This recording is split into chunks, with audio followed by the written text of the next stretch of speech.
You're listening to Systemic Error Podcast.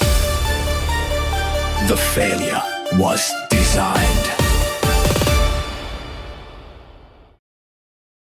Collins' campaign scrambling as re-election strategy collapses. Insiders based on an article by Tom Bogany.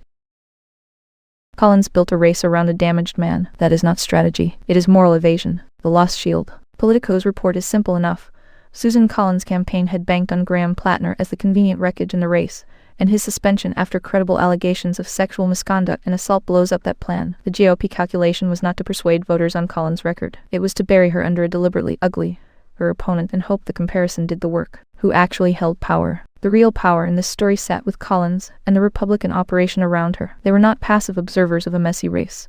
They were active beneficiaries of a political bet built around opposition, research, and reputational contamination. That matters. The story is not that Collins was unlucky. It is that her campaign treated another person's alleged misconduct as a campaign asset. The trap in the framing. The weak framing is obvious. A narrative about scrambling and strategy softens what is really going on. This was not an innocent collapse of plans. It was a dependence on candidate degradation as a substitute for democratic accountability. Collins was trying to avoid the central fact of her own politics, which the report states plainly.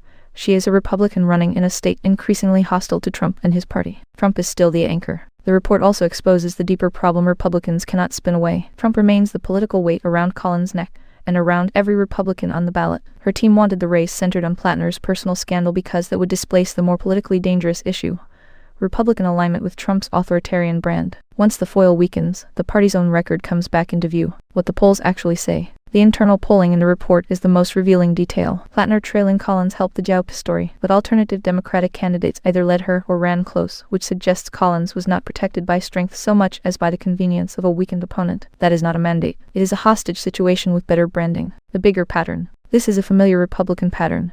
Use scandal as camouflage, use personalization to obscure institutional responsibility, and use the worst behavior available on the field to make your own politics seem normal by comparison. Democrats do not need to pretend Collins is uniquely clever to understand the lesson. The point is simpler and uglier. The Republican Party is still running on misdirection, and when the distraction fails, the underlying problem returns intact.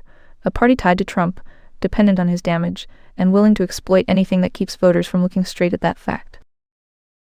You've been listening to Systemic Error. Thanks to Raw Story for today's article. With the automated voice of Libritz R. Thanks for listening.